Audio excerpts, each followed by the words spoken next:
Welcome back, students. So, in our today's lecture, we are going to watch the new concept when share issued for consideration other than cash.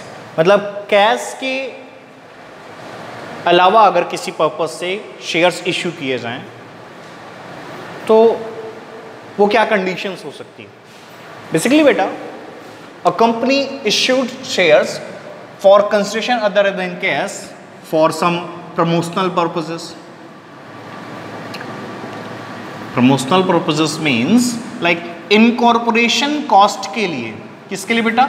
Incorporation cost के लिए promoters को कंपनियां क्या करती हैं? Shares देती हैं.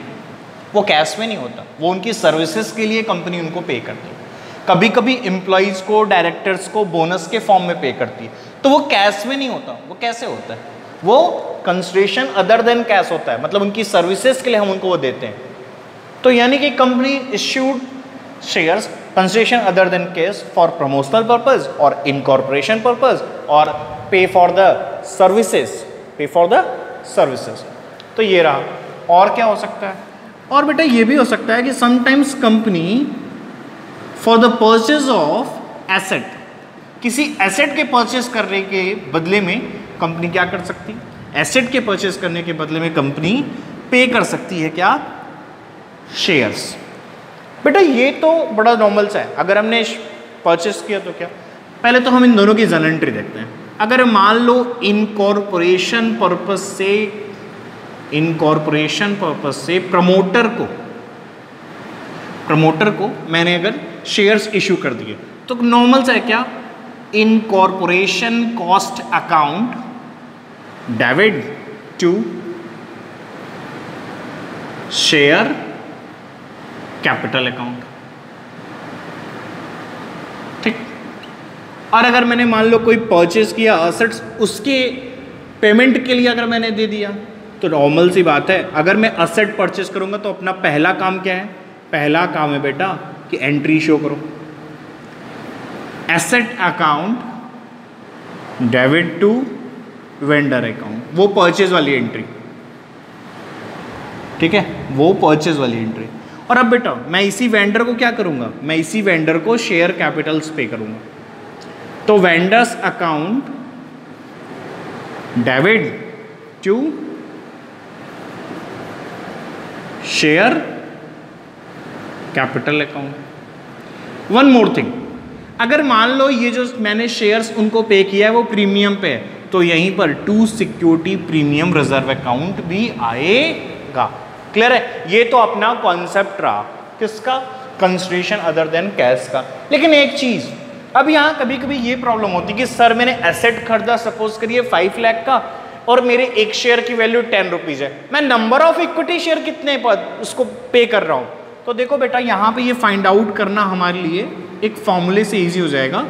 Number of issued share कैसे निकालेंगे देख लो. ठीक.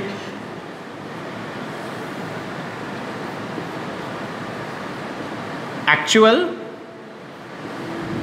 अमाउंट पेबल, यानी कि जितना एक्चुअल में किसी को अमाउंट क्या करना हो? पे करना हो हमें. लाइक एसेट परचेस किया 5 लाख का, उसमें से 2 लाख का हमने पेमेंट कर दिया, 3 लाख के लिए हम शेयर्स इशू कर रहे हैं. तो 3 लाख ही ना पे करना है. तो एक्चुअल अमाउंट पेबल कितना हुआ? 5 या 3 हुआ.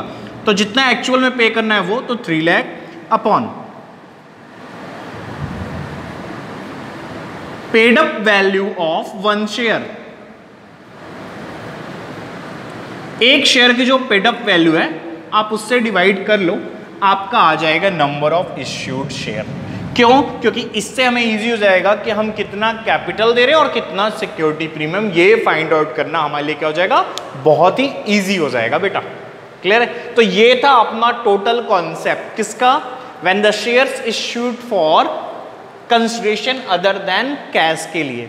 ठीक है, इसी पे आपका क्वेश्चन नंबर 7A और 7B. Let's see the question number 7A and 7B. Question number 7A. Bharat Limited was formed with an authorized capital of rupees 40 lakh divided into equity share of rupees 10 each. As you know, authorized capital just show in the balance sheet. It not here for the journal entries. Let's see the next thing.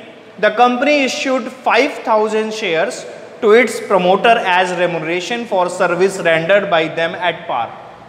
Company ने 5,000 shares क्या किए, promoters को उनकी services के लिए दिए। अभी मैंने बताया था ऐसे में क्या होगा, incorporation cost account debit to share capital. 5,000 share है बेटा, कितने वाले हैं, 10 रुपी ईच, तो कितना हो जाएगा, बड़ा इजी सा टास्क है ये तो सर, 50,000 हो जाएगा। लो भाई ये रही तुम्हारा 7A का सॉल्यूशन, पहली एंट्री 7A के लिए, 7A के लिए first entry. The next thing is here, second term क्या कह रहा है, company also issued shares at 10% premium to Ram and company for the purchase of asset of ₹5,50,000।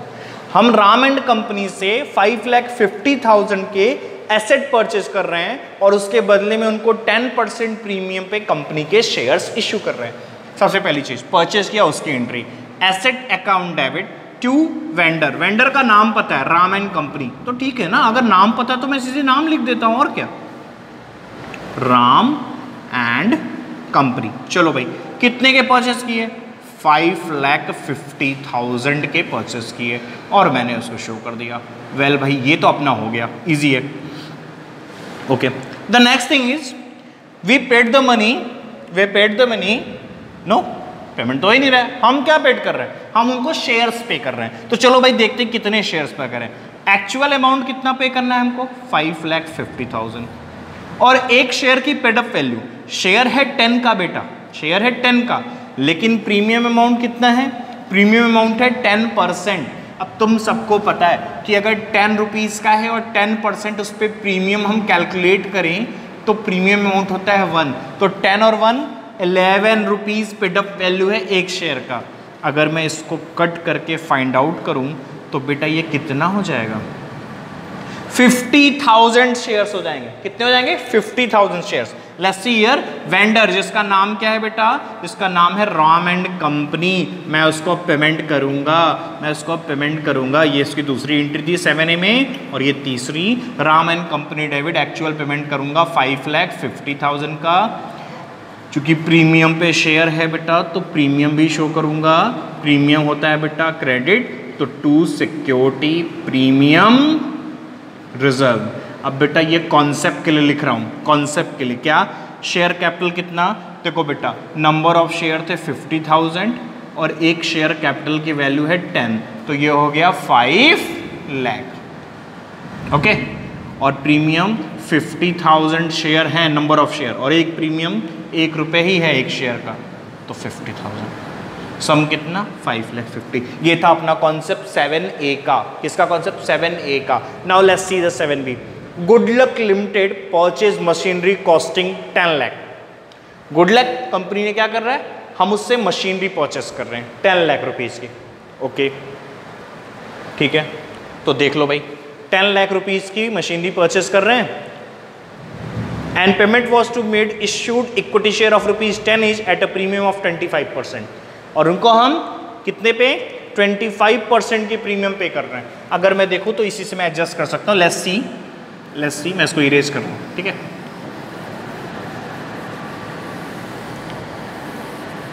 Do not worry, 7B भी complete करेंगे, ठीक है।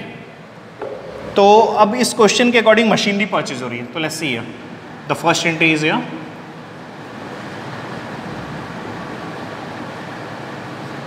Machinery account debit to fair deals.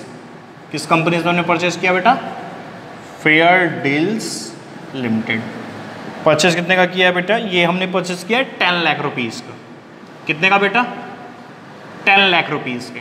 Clear है ना सबको, चलो इतने तो क्लियर हो गए होंगे। अब क्या, फेयर डील कंपनी को इसके बदले में हम पे कर रहे हैं shares, fair deals limited debit, हमने 10 लाख के उनको पे किए, क्या पे किए, शेयर्स पे किए। These shares were issued ₹10 each at a premium of 25 rupees. एक शेयर की वैल्यू कितनी, 10, और यहाँ से निकालते हैं नंबर ऑफ शेयर। चलो देखो, अगर 10 लाख का है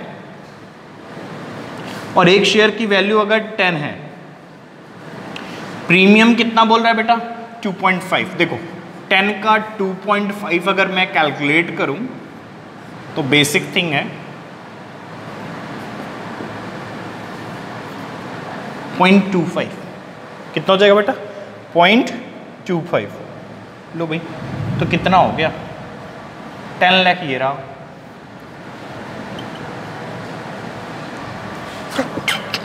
सॉरी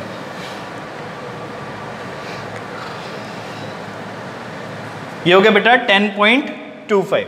ठीक है, अब हमें क्या करना है इसका डिवाइड कर लेना है और अपना आ जाएगा क्या number of shares.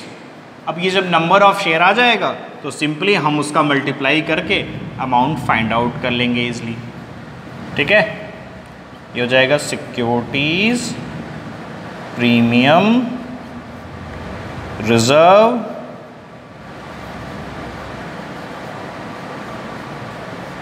Account. Clear है यहां तक? तो चलिए डिविजिबल करते हैं इसको। ये अपना क्या है 10 लाख है, तो 10 लाख को जब हम डिवाइड करेंगे 10.25 से तो इट्स अ इजी 97,560। बेटा ये पॉइंट में आएगा।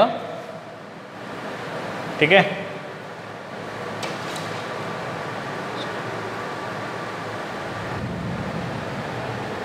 बेटा ये कुछ मिस्टेक है। आई थिंक मिस्टेक ये कि पॉइंट में आ रहा है तो ये तो रॉन्ग है।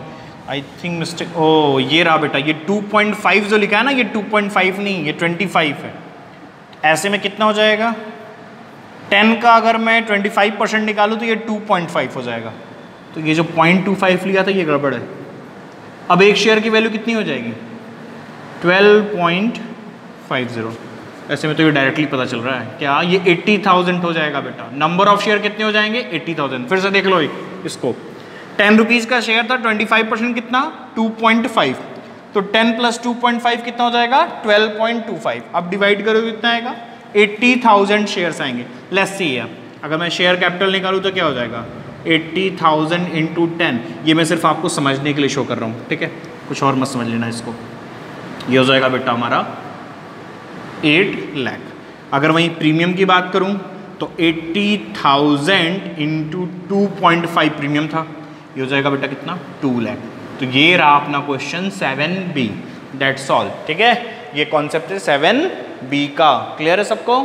ठीक है, तो ये रहा आज का 7A 7B। एक छोटी सी मिस्टेक जो हमने यहाँ की उसको आपको थोड़ा सा माइंड करना है कि ये मैंने लिया 2.5 ये था 25%। ठीक है, तो उसकी वजह से थोड़ा मिस्टेक हुआ, लेकिन बाकी अब आप इसको देख सकते हो। ठीक है, दैट्स ऑल फॉर टुडे।